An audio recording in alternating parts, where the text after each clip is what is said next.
Hey guys, आज जो हम लोग देख रहे हैं चैप्टर वो है इलेक्ट्रिसिटी। इलेक्ट्रिसिटी से मोस्ट ऑफ द एग्ज़ाम्स में, कॉम्पिटिटिव एग्ज़ाम्स में ये क्वेश्चंस आएंगे। चाहे आप रेलवे देख लीजिए, एसएससी देख लीजिए, ये चैप्टर को टारगेट करेगा। जब भी फिजिक्स या साइंस से क्वेश्चन रहेगा तो इसमें इलेक्ट्रिसिटी का क्वेश्चंस आना लगभग तय है। तो हम लोग इस चैप्टर को डिस्कस करते हैं और समझते हैं। तो सबसे पहले देखते हैं इलेक्ट्रिसिटी होता क्या है। इलेक्ट्रिसिटी है क्या? It is the flow of electrical power और चार्ज। ये इलेक्ट्रिकल पावर और चार्ज के फ्लो को थ्रू कंडक्टर ही फ्लो करेगा, तो फ्लो ऑफ इलेक्ट्रिकल पावर और चार्ज को ही हम लोग इलेक्ट्रिसिटी बोलते हैं। क्लियर है? नेक्स्ट जो है हम लोग देख रहे हैं रेसिस्टेंस। इस चैप्टर में पढ़ने के लिए बहुत सारा कुछ है, लेकिन हम लोग इसको सिंप्लीफाई करके पढ़ते हैं ताकि एग्ज़ाम में हम लोग इसको छोड़ के नहीं है। क्लियर है? तो नेक्स्ट हम लोग देख रहे हैं रेसिस्टेंस। तो रेसिस्टेंस होता क्या है? The property of body which opposes flow of current. जो करंट के फ्लो को रेसिस्टेंस करे, वो प्रॉपर्टी बॉडी का, उसी को हम लोग रेसिस्टेंस बोलते हैं। क्लियर है? एक बॉडी का जो प्रॉपर्टी है करंट के फ्लो को रेसिस्टेंस, मतलब उसको प्रतिरोध करने का, रोकने का, उसी को हम लोग रेसिस्टेंस बोलते हैं। क्लियर है? इसका यूनिट क्या है? तो इसका यूनिट है ओम। ये सिंबल भी याद रख लो, क्योंकि ये सिंबल भी कभी कभी डायरेक्ट पूछ लेगा। ये नहीं, ये वर्ड नहीं लिख के डायरेक्ट सिंबल देगा, तो ये सिंबल भी ध्यान में रख लो। और जो दूसरा है वो है वोल्ट पर एम्पियर। वोल्ट पर एम्पियर कैसे हुआ? देखो, V equal to I R. यहाँ पे V क्या है? V है वोल्ट, I क्या है? करंट, R क्या है? Resistance. V equal to I into R. तो अगर हमको R निकालना है तो V अपॉन आई हो जाएगा। तो V का, वोल्ट का क्या है? V का क्या है? वोल्ट। और करंट का क्या है? एम्पियर। तो वोल्ट अपॉन एम्पियर। याद रहेगा? ओके। नेक्स्ट हम लोग देख रहे हैं resistance of human body in dry condition और in wet condition. In dry condition में कितना होगा? 1,00,000 ohm. 1,00,000 ohm in dry condition में, and 1000 ohm, 1000 ohm in wet condition में। क्लियर है? वेट कंडीशन में कम रहेगा रेसिस्टेंस, 1000। क्लियर है? नेक्स्ट है रेसिस्टेंस ऑफ इंसुलेटर। इंसुलेटर का जो रेसिस्टेंस, इंसुलेटर से कोई भी करंट पास नहीं करेगा। इंसुलेटर क्या क्या चीज़ें? वुड हो गया, ग्लास हो गया, ये सब इंसुलेटर में आता है। उससे कोई भी करंट पास नहीं करेगा, इसलिए उसका रेजिस्टेंस क्या है? इन्फिनिटी है। Resistance of super conductor. Super conductor वो है जो कोई भी करंट को रेजिस्टेंस नहीं करेगा, कोई भी करंट के फ्लो को वो प्रतिरोध नहीं करेगा, रेजिस्टेंस नहीं करेगा। उसका जो रेजिस्टेंस है वो कितना होगा? 0, क्योंकि वो कोई भी करंट को रेजिस्टेंस प्रोवाइड नहीं कर रहा है। क्लियर है? नेक्स्ट हम लोग देख रहे हैं फैक्टर्स अफेक्टिंग रेजिस्टेंस। रेजिस्टेंस किन किन चीज़ों पर डिपेंड करता है? फर्स्ट है टेम्परेचर। तो टेम्परेचर जैसे ही बढ़ाएंगे ना, उसका कंडक्टर का जो रेजिस्टेंस होगा वो बढ़ जाएगा। मतलब जैसे ही रेजिस्टेंस, मतलब कोई कंडक्टर का टेम्परेचर बढ़ाते हैं, उसका करंट का फ्लो है वो कम जाएगा। क्यों कमेगा? क्योंकि उसका जो एटम्स, मॉलिक्यूल्स जो भी है, उसमें वाइब्रेशंस आ जाएगा, उसमें काइनेटिक एनर्जी गेन होगा, जिसके वजह से वो इधर उधर, मतलब कंडक्टर में, कंडक्टर से बाहर नहीं, कंडक्टर के अंदर ही एटम्स आपस में काइनेटिक एनर्जी आ जाएगा, आपस में कोलाइड करेगा, जिसके वजह से करंट का फ्लो मुश्किल हो जाएगा, तो रेजिस्टेंस बढ़ जाएगा। क्लियर है? तो टेम्परेचर बढ़ाएंगे तो रेजिस्टेंस बढ़ेगा। Length of the conductor. Length of the conductor पे डायरेक्टली प्रोपोर्शनल होता है रेजिस्टेंस। जैसे ही हम लेंथ बढ़ाते हैं, उसी प्रोपोर्शनल में उसका रेजिस्टेंस भी बढ़ता है। जैसे सपोज एक लेंथ है, उसका रेजिस्टेंस 5 ओम है, और एक सेम लेंथ उसमें ऐड कर दे रहे हैं, लेंथ में ऐड कर दे रहे हैं, तो उसका रेजिस्टेंस कितना हो जाएगा? 10 ओम हो जाएगा। क्लियर है? डायरेक्टली प्रोपोर्शनल है। अब एक क्वेश्चन है, हम लोग देखते हैं इसको। Wire having resistance R is divided into n equal parts. एक वायर है, सपोज मान लेते हैं L लेंथ का होगा, ये कुछ भी है, एक वायर है, उसका रेजिस्टेंस R है, उसको n इक्वल पार्ट्स में डिवाइड कर दिया। अब उसका रेजिस्टेंस हमको निकालना है। क्लियर है? तो n इक्वल पार्ट्स को अगर जोड़ देते हैं हमको, तो एक पूरा कंप्लीट वायर है। तो कंप्लीट वायर मतलब n लेंथ, टोटल जो है n लेंथ जोड़ते हैं, तो उसका रेजिस्टेंस क्या है? R है। ये देखो, n लेंथ का जो कंडक्टर है, उसका वायर है, उसका रेजिस्टेंस R है। अब उसको हम n पार्ट्स में डिवाइड कर दिए हैं, तो एक पार्ट का निकालने के लिए क्या हो जाएगा? एक पार्ट का, एक लेंथ का निकालने के लिए क्या हो जाएगा? R upon n। क्लियर है? जो पहले रेजिस्टेंस था इसका जो रेसिस्टेंस पहले मतलब जो वायर का रेसिस्टेंस था सपोज 10 है और उसको n पार्ट्स में डिवाइड कर दिए हैं, तो एक लेंथ का निकालने के लिए क्या हो जाएगा 10/n। क्लियर है? ओके। नेक्स्ट जो हम लोग देखते हैं किस चीज़ पे डिपेंड करता है, area of cross section. Temperature पे लेंथ पे दोनों बढ़ेगा, लेंथ भी बढ़ेगा टेम्परेचर भी बढ़ेगा, तो दोनों केस में क्या होता है रेसिस्टेंस बढ़ता है। लेकिन एरिया ऑफ क्रॉस सेक्शन में इन्वर्सली प्रोपोर्शनल है, रेसिस्टेंस जो है inversely proportional to the area of cross section. मतलब उसका जो थिकनेस है, वायर का जो थिकनेस है अगर बढ़ाते हैं हम तो उसका रेसिस्टेंस जो है वो कमेगा। क्लियर है? मतलब करंट का फ्लो बढ़ेगा। समझ में आ रहा है? ओके। अब इसको हम लोग देखते हैं रेसिस्टेंस को हम लोग कैसे लिखते हैं, कैसे कैलकुलेट करते हैं। तो क्या है आर इक्वल टू आर जो है रेसिस्टेंस है equal to resistivity into length upon area of cross section. Clear है? ये रेसिस्टिविटी है, area length into resistivity into length upon area of cross section. Clear है? इससे हम लोगों को रेसिस्टेंस निकल जाएगा। कोई भी कंडक्टर का जो रेसिस्टेंस है उसका हम लोग निकल जाएगा, उसका जो लेंथ है सपोज 5 मीटर है लेंथ, यहाँ पे लेंथ डाल देंगे, एरिया ऑफ क्रॉस सेक्शन दिया रहेगा, रेसिस्टिविटी मालूम है हम लोग को या उसमें दिया रहेगा, हम लोग पुट करेंगे उसका रेसिस्टेंस निकल जाएगा एक कंडक्टर का। क्लियर है? और ये जो रेसिस्टिविटी है, ये रेसिस्टिविटी जो है वो किस चीज़ पे डिपेंड करता है, ये सिर्फ और सिर्फ टेम्परेचर पे और ये अपने मटेरियल पे डिपेंड करता है, बाद बाकी कोई चीज़ पे डिपेंड नहीं करता है। रेसिस्टेंस डिपेंड करता है लेंथ और कंडक्टर पे, लेकिन रेसिस्टिविटी ना तो लेंथ पे डिपेंड करता है ना तो एरिया ऑफ क्रॉस सेक्शन पे डिपेंड करता है। वो एक मटेरियल का क्वालिटी है, नेचर है।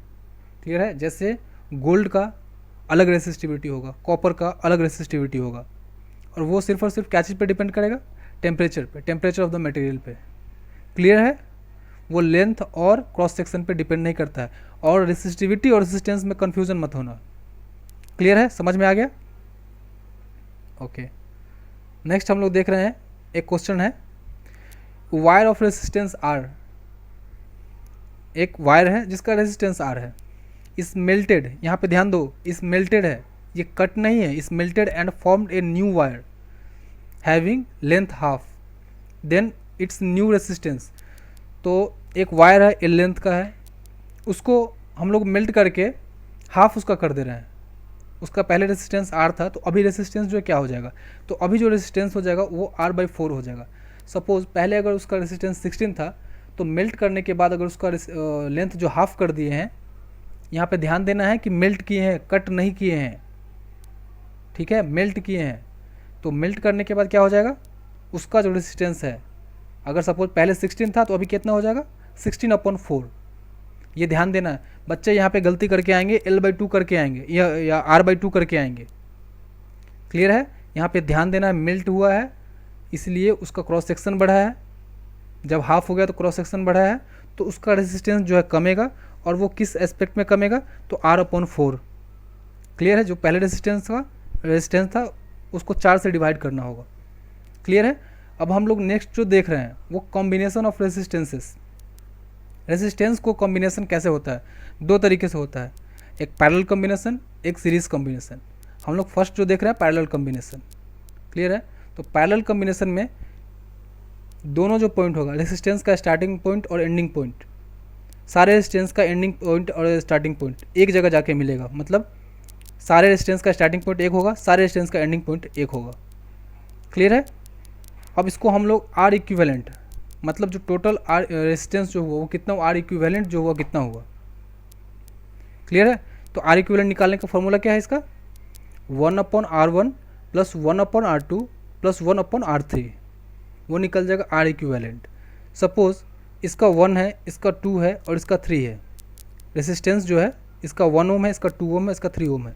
तो यहाँ पे R1 की जगह पे 1 देंगे, R2 की जगह पर 2 देंगे, R3 की जगह पर 3 देंगे। क्लियर है? और जो भी निकलेगा लास्ट में, जो भी निकलता है 1/R इक्विवेलेंट, तो हम लोग को आर इक्विवेलेंट निकालना है। ये जो निकला 1/R इक्विवेलेंट निकला है, तो आर इक्विवेलेंट निकालने के लिए क्या करेंगे, जो मिलेगा आंसर उसको उल्टा कर देना है। जैसे सपोज 3/5 मिलता है, 1/R इक्विवेलेंट = 3/5 मिलता है, तो R इक्विवेलेंट = क्या होगा, 5/3 होगा। क्लियर है, समझ में आ रहा है। 1/R इक्विवेलेंट इक्वल टू अगर मिला इसको कैलकुलेट करने के बाद 3/5, तो R इक्विवेलेंट का वैल्यू क्या होगा, 5/3 होगा। और ये ऑप्शन में उल्टा घुमा के रखेगा और जल्दबाजी में हम लोग कैलकुलेट करके 3/5 भी मार देंगे। इसलिए हम लोग को ध्यान देना है, ये जो निकलेगा वो 1/R इक्विवेलेंट निकल रहा है, हम लोग को R इक्विवेलेंट टिक करना है। तो R इक्विवेलेंट क्या टिक करेंगे, 5/3। समझ में आ गया कैसे निकालना है। हाँ, और एक चीज़ इंपॉर्टेंट चीज़ क्या है इसमें, in parallel combination R equivalent is always less than the least resistance in the circuit. अब जैसे लीस्ट रेसिस्टेंस, मान लीजिए लीस्ट रेसिस्टेंस R1 है, सबसे R1 है, तो R इक्विवेलेंट जो निकलेगा ये इससे कम होगा। सबसे जो छोटा रेसिस्टेंस है जो सर्किट में, एक सर्किट में जो सबसे छोटा रेसिस्टेंस है उससे भी छोटा होगा R equivalent in parallel combination में। क्लियर है, मतलब जो सबसे कम रेसिस्टेंस है R इक्विवेलेंट निकलेगा वो उससे भी कम होगा। क्लियर है, समझ में आ रहा है। ओके, नेक्स्ट हम लोग देख रहे हैं। हाँ, और इसमें एक चीज़ क्या है, इसमें voltage in each resistance is same but current is variable. मतलब वोल्टेज जो है यहाँ पे जो है वोल्टेज V इक्वल टू क्या हो, यहाँ पे वोल्ट निकलने के लिए क्या होगा, V equal to I into are.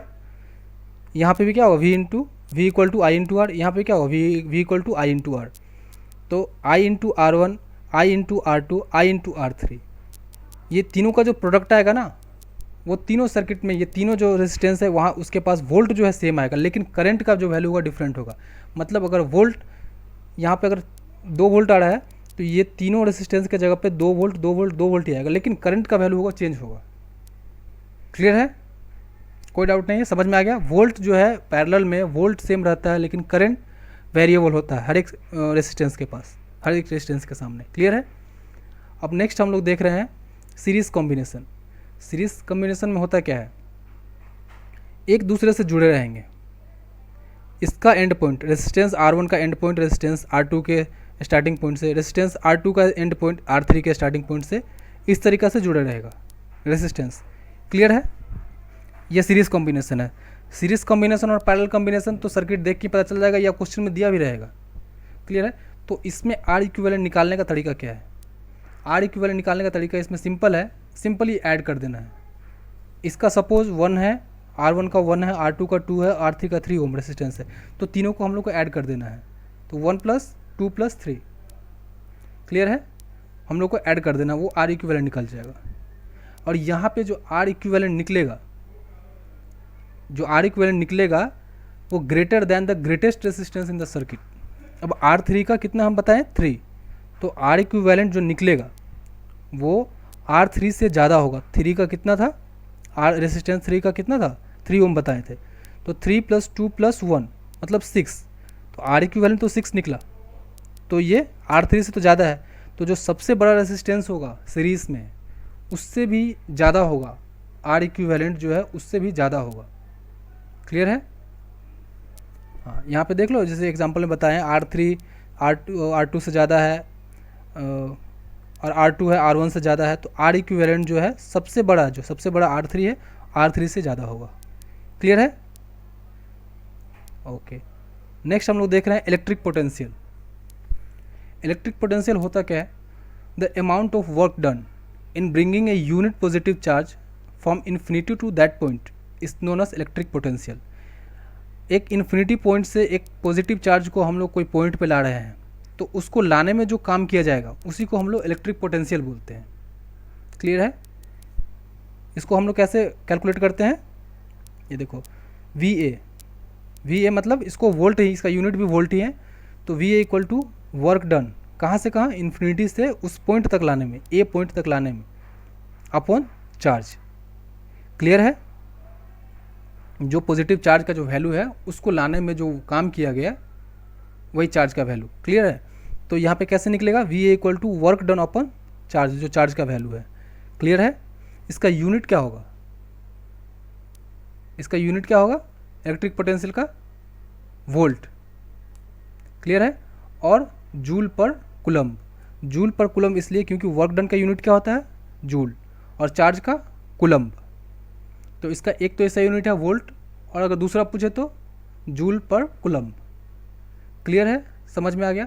और पोटेंशियल डिफरेंस, अभी पहले क्या कर रहे थे, पहले इन्फिनिटी से एक पॉइंट तक, और पोटेंशियल डिफरेंस क्या होगा, कोई एक फिक्स्ड पॉइंट, मतलब ए पॉइंट से बी पॉइंट तक लाने में, तो वही हो गया पोटेंशियल डिफरेंस। इसका भी यूनिट सेम होगा, जैसे वही सेम चीज़ है, वी ए से वी बी, मतलब यहाँ पे कुछ पोटेंशियल था, यहाँ पे कुछ पोटेंशियल है, तो यहाँ से यहाँ लाने में जो काम किया गया, वी ए से वी बी में, वी बी तक लाने में जो काम किया गया, उसको ही हम लोग पोटेंशियल डिफरेंस कैलकुलेट करना है। तो उसको कैसे निकालेंगे, वर्क डन जो किया गया और चार्ज कितना चार्ज का था, उसका यूनिट क्या था, उसको हम लोग कैलकुलेट करेंगे।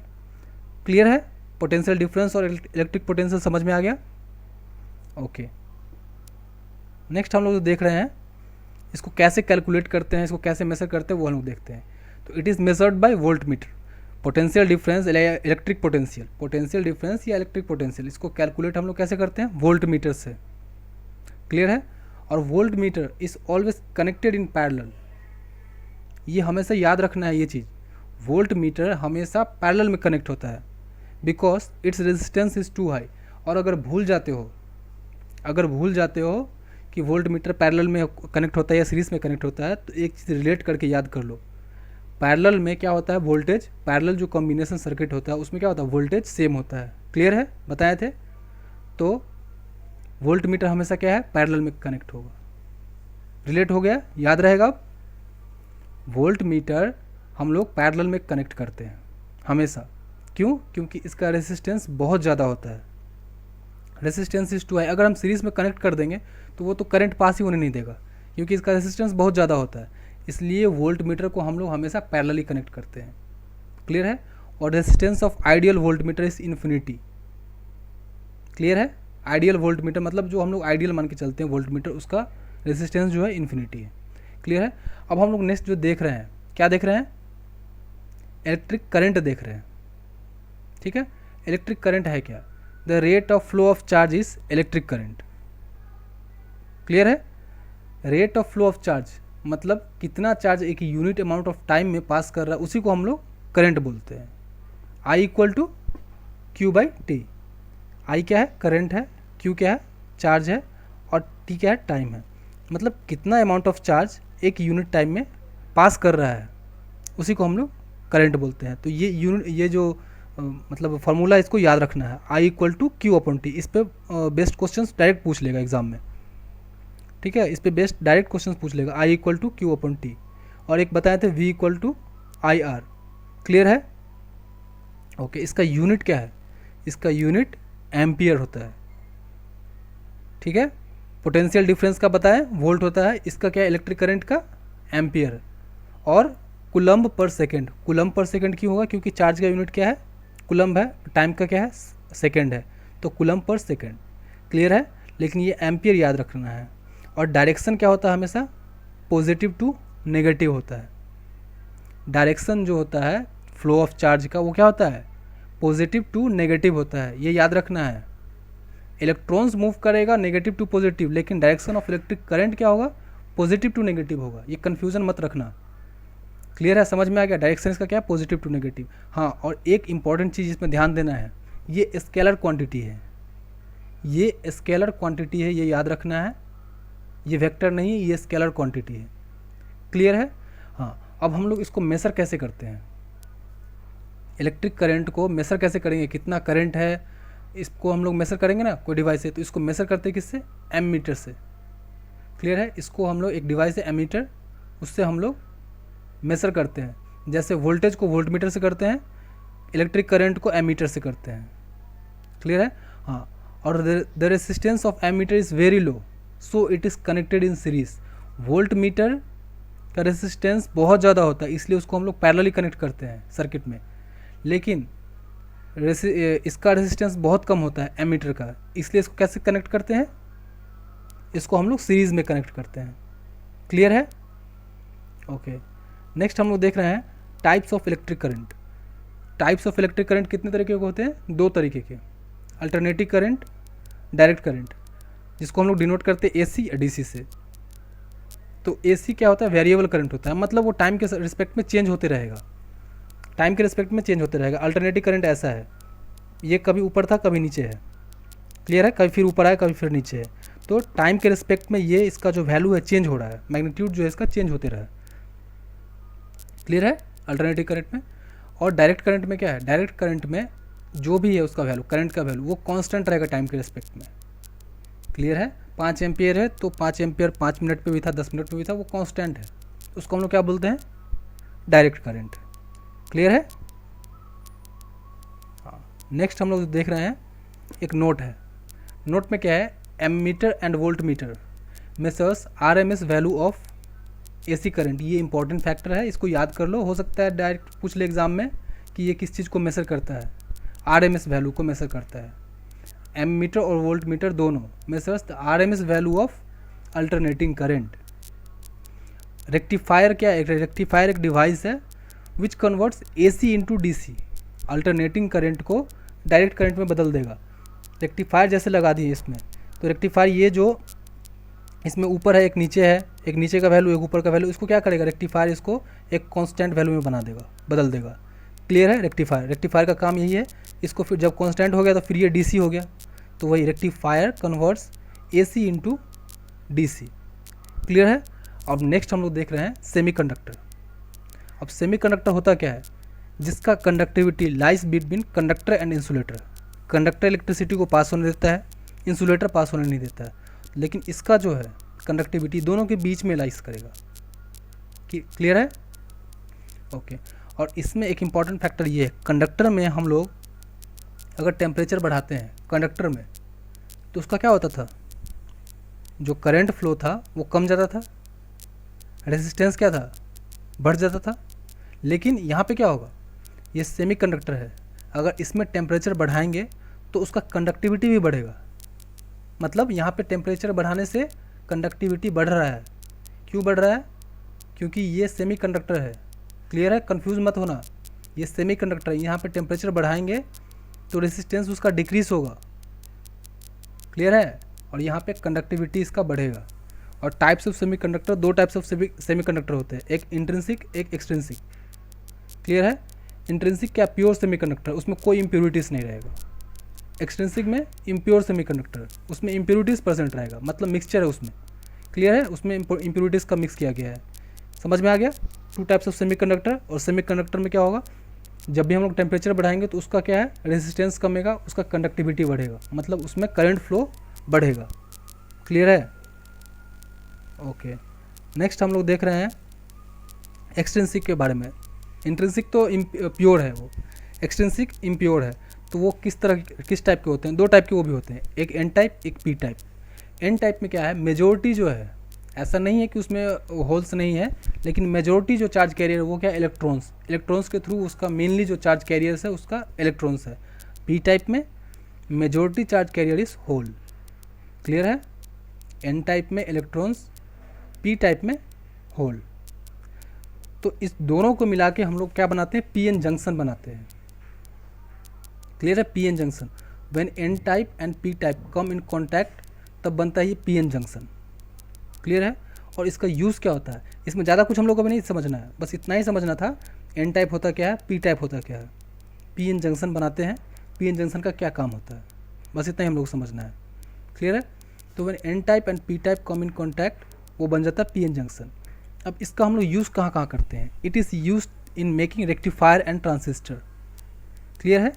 रेक्टिफायर बनाने में और ट्रांसिस्टर बनाने में हम लोग इसका हम लोग यूज़ करते हैं, पी एन जंक्शन का। क्लियर है।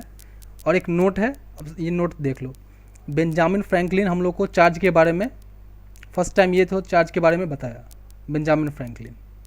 क्लियर है। ओके। और between charges electrostatic and coulombic charges are present. Clear है। चार्जेस के बीच में इलेक्ट्रोस्टैटिक और कूलम्बिक जो फोर्सेस है वो प्रेजेंट रहेगा। क्लियर है। अब नेक्स्ट है unit of charge. Unit of charge coulomb, ये भूलने वाली बात नहीं है, ये याद रखने वाली बात है। ठीक है। तो ये चैप्टर भी हम लोग का यहाँ पे हो जाता है ख़त्म। क्लियर है। इस चैप्टर को अच्छे से पढ़ लीजिए, कोई भी डाउट हो कमेंट बॉक्स में लिख के छोड़ दीजिए। आज के लिए इतना ही। Thank you.